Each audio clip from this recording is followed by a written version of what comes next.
ಇಲ್ಲಿ ನೋಡಿ ಫ್ಲಫಿ ಮಂಗವನ್ನು ಓಡಿಸೋದು ನೋಡಿ. ಸುಮಾರು ಮಂಕೀಸ್ ಬಂದಿದೆ ನೋಡಿ. ಇಲ್ಲಿ ಎಲ್ಲ ತೆಂಗಿನ ಮರಕ್ಕೆ ಹತ್ತಿದೆ ಇವತ್ತು ಬೊಂಡ ತೆಗಿಲಿಕ್ಕೆ. ನನಗೆ ಮೇಲೆ ವೀಡಿಯೋ ಮಾಡಲಿಕ್ಕೆ ಆಗ್ತಿಲ್ಲ, ಮತ್ತು ತೆಗೆದು ಬೊಂಡದಲ್ಲಿ ಹೊಡೆದು ಬಿಟ್ಟರೆ ಕಷ್ಟ, ಅದಕ್ಕೆ ಹಂಚಿನ ಮೇಲೆ ಅಲ್ಲೆಲ್ಲ ಬಂದಿದೆ ನೋಡಿ. ನೋಡಿ ಇಲ್ಲಿ ನೋಡಿ, ಅಲ್ಲಿ ಆ ಅಡಿಕೆ ಮರಕ್ಕೆ, ಆ ಮರದಿಂದ ಮರಕ್ಕೆ ಜಂಪ್ ಹೊಡೆಯೋದು ನೋಡಿ. ಅದು ಈ ಸೋಲಾರ್ದು ಮೇಲೆ ಹಂಚು ಹೊಡೆಯೋದು ಎಲ್ಲ ಬಂದು ಹಾಳು ಮಾಡಿ ಹಾಕೋದು. ಇದಕ್ಕಿಂತ ದೊಡ್ಡ ಸೈಜ್ ಮತ್ತೊಂದು ಬರ್ತದೆ, ಅದು ಹಾರಿದರೆ ಇದೆ ಹಂಚೆಲ್ಲ ಹೊಡೆದು ಹೋಗ್ತದೆ. ಇದು ನೋಡಿ, ಇದನ್ನು ಸ್ವಲ್ಪ ವಾಟರ್ನು ಸಹ ಕೆಳಗೆ ಹಾಕಿತ್ತಲ್ಲಿ, ಅದಕ್ಕೆ ಫ್ಲಫಿ ಓಡಿದಲ್ಲಿ ಅದನ್ನು ಓಡಿಸಲಿಕ್ಕೆ. ಏನಾಗಲಿಲ್ಲ ಪುಣ್ಯಕ್ಕೆ. ಈ ಗಿಡ ನೋಡಿ ತುಂಬ ಬೆಳೆದೋಗಿದ್ದು, ತುಂಬ ಕೆಳಗೆ ಎಲ್ಲ ಗೆಲ್ಲು ಬಂದಿದೆ ನೋಡಿ. ಇದು ಪರ್ಪಲ್ ಹಾರ್ಟ್ ಪ್ಲ್ಯಾಂಟ್ ಅಂತ ಇದಕ್ಕೆ ಹೆಸರು. ತುಂಬ ಚೆಂದ, ಇದು ಪರ್ಪಲ್ ಕಲರ್ ಆಗಿರ್ತದೆ. ನಂತರ ಇದರ ಹೂ ಕೂಡ ತುಂಬ ಚೆಂದ, ಪಿಂಕ್ ಕಲರ್, ಪರ್ಪಲ್ ಕಲರೇ ನೋಡಿ, ತುಂಬ ಚೆಂದ ನೋಡಿ. ಲ್ಯಾವೆಂಡರ್ ಕಲರ್ ತುಂಬ ಚೆನ್ನಾಗಿರ್ತದೆ, ಚೆಂದ ಹೂ ಬಿಡ್ತದೆ. ಮತ್ತು ಗಿಡವನ್ನು ಸಣ್ಣ ಸಣ್ಣ ಗೆಲ್ಲಲ್ಲಿ ನೆಡುವಂಥದ್ದು, ಇದು ಬೇರು ಸಮೇತ ನೆಡುವಂಥದ್ದಲ್ಲ, ಗೆಲ್ಲೇ ನಡೆಯೋದು. ಇದು ನೋಡಿ, ನಾನು ಬ್ರೇಕ್ಫಾಸ್ಟ್ಗೆ ರೆಡಿ ಮಾಡಿದ್ದೇನೆ. ದೋಸೆ ನಿನ್ನೆ ರಾತ್ರಿ ಹಿಟ್ಟು ಕಡ್ದಿಟ್ಟಿದ್ದೆ ನೋಡಿ, ಚೆನ್ನಾಗಿ ಉಬ್ಬಿ ಬಂದಿದೆ ನೋಡಿ, ಎಷ್ಟು ಚೆನ್ನಾಗಿ ಬಂದಿದೆ ನೋಡಿ ಉಬ್ಬಿ. ಇದು ಸ್ವಲ್ಪ ಉದ್ದಕ್ಕಿರುವ ಪಾತ್ರೆಯಲ್ಲಿ ಇಟ್ಕೋಬೇಕು, ದೊಡ್ಡ ಪಾತ್ರೆಯಲ್ಲಿ, ಯಾಕಂದರೆ ಒಮ್ಮೊಮ್ಮೆ ಚಳಿ ಇಲ್ಲಾಂದರೆ ಸೆಕೆಗಾಲಕ್ಕೆಲ್ಲ ತುಂಬ ಉಬ್ಬಿ ಮೇಲೆ ತನಕ ಬರ್ತದೆ ಇದು. ಇದಕ್ಕೆ ರಾತ್ರಿ ಉಪ್ಪು ಹಾಕಬಾರ್ದು ಕಡ್ದಿಡುವಾಗ.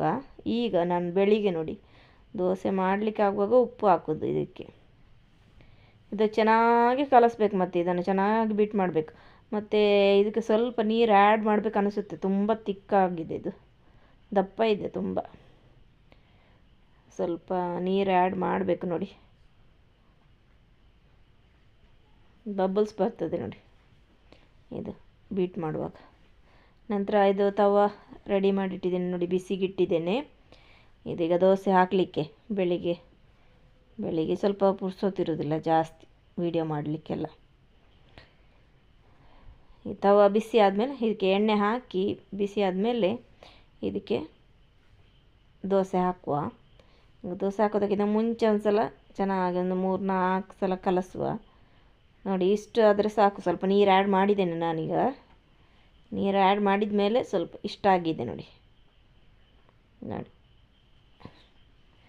ಈಗ ದೋಸೆಗೆ ಹಾಕುವ ನಾವು. ತವ ಬಿಸಿ ಆಗಿದೆ ನೋಡಿ, 1 ಸೌಟಷ್ಟು ಹಾಕ್ತಾ ಇದ್ದೇನೆ. ನಂತರ ಹೀಗೆ ಮಾಡಿದರೆ ಆಯಿತು. ಇದು ಉದ್ದಿನ ದೋಸೆ. ಇದಕ್ಕೆ ಮೆಂತ್ಯ ಸ್ವಲ್ಪ ಮೆಂತ್ಯ ಸಹ ಹಾಕಿದ್ದೇನೆ. 1 ಸ್ಪೂನಷ್ಟು ಮೆಂತ್ಯವನ್ನು ಸಹ ನೆನೆಸಿ ಗ್ರೈಂಡ್ ಮಾಡುವಾಗ ಹಾಕಿದ್ದೇನೆ ನಾನು. ಇದು ನೋಡಿ ಯಾವ ಥರ ತೂತಾಗಿದೆ ನೋಡಿ, ಹೋಲಾಗಿದೆ, ತುಂಬ ಚೆಂದ ಇದಾಗ್ತದೆ. ಮೆಂತ್ಯ ಸ್ವಲ್ಪ ಆ್ಯಡ್ ಮಾಡಬೇಕು, ಬೇಕಿದ್ರೆ ಅವಲಕ್ಕಿ ಎಲ್ಲ ಹಾಕ್ತಾರೆ, ಒಂದೊಂದು ಟೈಪಲ್ಲಿ ಒಂದೊಂದು ದೋಸೆ ಮಾಡ್ತಾರೆ.